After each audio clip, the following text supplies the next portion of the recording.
And when you go to that place, when you do the meditation, and when you make what we call conscious contact with your higher self and with God, when you make that conscious contact, you shift from a belief in God or a knowing about God to knowing God. There's a very big difference between knowing about God and knowing God. Knowing about God is a belief. Knowing God is conscious contact. It's direct inner knowing. And so you make this inner contact and you have a certainty about what it is that you want to manifest. And that desire that you have is consistent with all 9 of these principles. That it is based on unconditional love, and it's based on the power of attraction, and it's based on your higher awareness, and it's based on generosity and service and kindness. And then you are absolutely certain. And then you're able to detach because you're not really concerned about how it's going to show up. You see, your job in this whole business of manifesting, your job is not to say how and when. Your job is to say yes. Just yes. And then you let the how and the when take over. Now, when I say this, I know immediately what the ego part of us starts to think.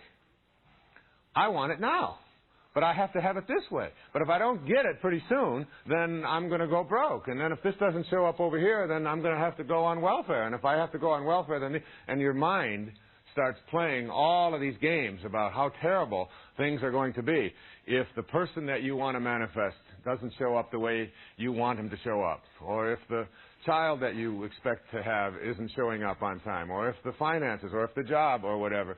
And there's this push and this anxiety and this stress, which is based on fear and based on distrust. But you know, when you have this knowing, as it says in the Course, when you have this certainty, great things have no fear of time. You see, the universal intelligence doesn't operate in the parameters of time. Time is just our way of carving up the oneness. I was reading a story of Einstein as a young boy. And one of the things it said about young Einstein is that when he was a little boy, he picked up a compass. And when he picked up this compass, he noticed that there was something that would move the needle. But he couldn't find anything in the compass that was moving the needle. And he was intrigued by what it was that would move the needle. And he would go and turn in a certain way.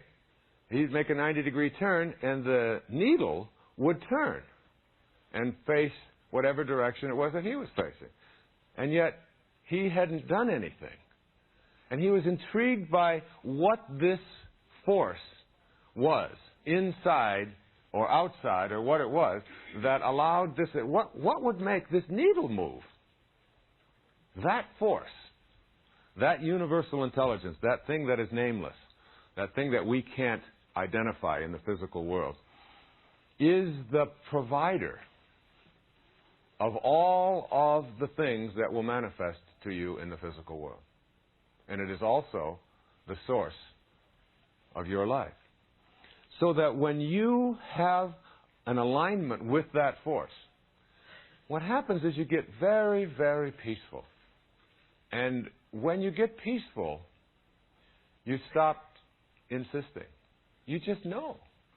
You just know that it's going to show up. And you're not demanding. You're not looking under the leaves for it. You're not asking for any favors.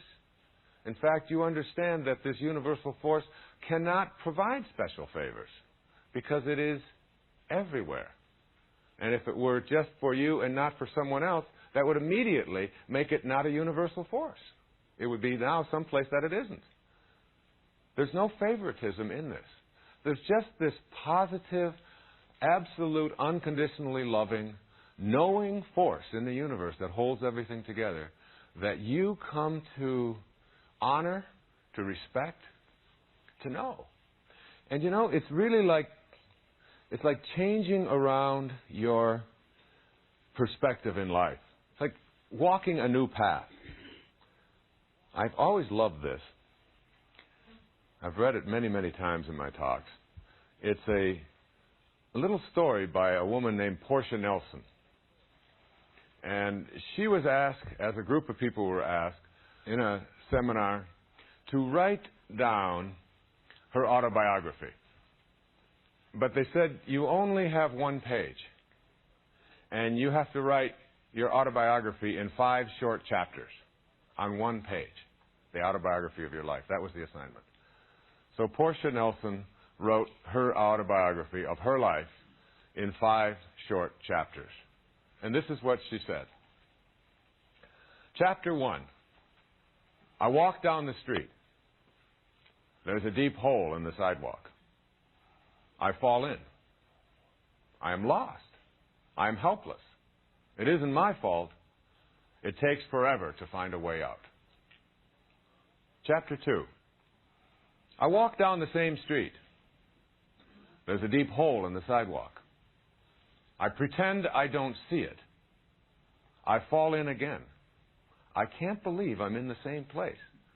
But it isn't my fault. It still takes a long time to get out. Chapter 3. I walk down the same street. There's a deep hole in the sidewalk. I see it there. I still fall in. It's a habit. My eyes are open. I know where I am. It is my fault.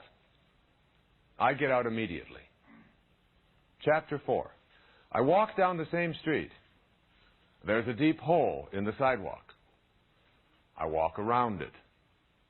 Chapter 5. I walk down another street. The story of her life. And it's really the story of higher consciousness, and it's the story of manifesting. Being able to manifest your heart's desire, to align yourself and your intentions with this divine organizing intelligence that is limitless, that is inexhaustible, that is ever expanding, that is abundant, that is all providing and all knowing and everywhere at the same time, is like walking down another street. To align yourself with that and to know that that alignment in itself is enough to bring whatever it is that has particularized, that is individualized into the world that you would like to have show up in your life and align with the particularization of that divine intelligence that is you. That it's just bringing it all together. It's just a realignment. And it will cooperate with you. The thing that will keep it from working for you is any obstacle to that flow. As I talked about when I was speaking about unconditional love. The minute that you put hatred, anger, bitterness, tension, anxiety, stress in the way of that intelligence, between you and that intelligence, you block that flow. It is a flowing. That's why we use water as a symbol of it, because it flows at all times. It's like 70% of who you are is water. 70% of this planet is water. 85% of your brain is water. It is the kahunas always use the reference of the symbol of water. Water and the universal God force are the same. That's why you need lots of it in your system at all times as an antidote to any of the things that interfere with your perfection, with your clarity, with your being at one. And so as you process and try to get a hold of this concept of water, try to imagine you're sitting by a stream and you reach into the stream and you want to get a hold of some of the water. And you reach in and you grab it real hard. And you're as tight as you can get it, and you try to hang on to it. Then you open up your hand to see what you got, and you got nothing. Because you can't get a hold of it, you can't grab it, you can't be firm with it. In order to enjoy the water, and to experience the water, to know the water, you put your hand in it, and you relax. And then you get to experience and know the water. The minute that you tighten and grab and insist and try to take it, it flows past you. Well, that's the same thing that happens when you are attempting to rush the universe. It's called don't push the river. You don't push it, you flow with it. You row your boat gently down the stream. Down the stream, not up the stream. You don't fight it. Merrily, merrily, always merrily. And when you grasp that, it's like walking down another street.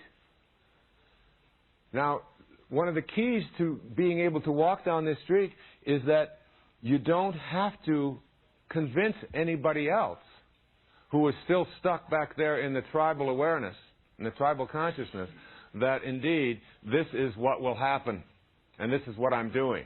Because the minute you do that, you again put a blockage. You're always trying to keep yourself from erecting obstacles and barriers to what it is that you would like to see manifested in your life.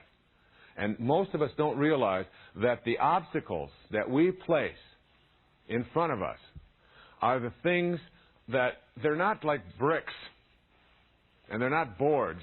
They're not physical apparatuses. What they are thoughts, ideas, attitudes, consciousness. And the attitude, the consciousness, the awareness of, I want this to happen, I want it to happen now. And if it doesn't happen, then I am going to blame somebody else for it. Or anger or hatred or bitterness or any of those kinds of things. Any of those attitudes immediately block the flow of the God force into your life.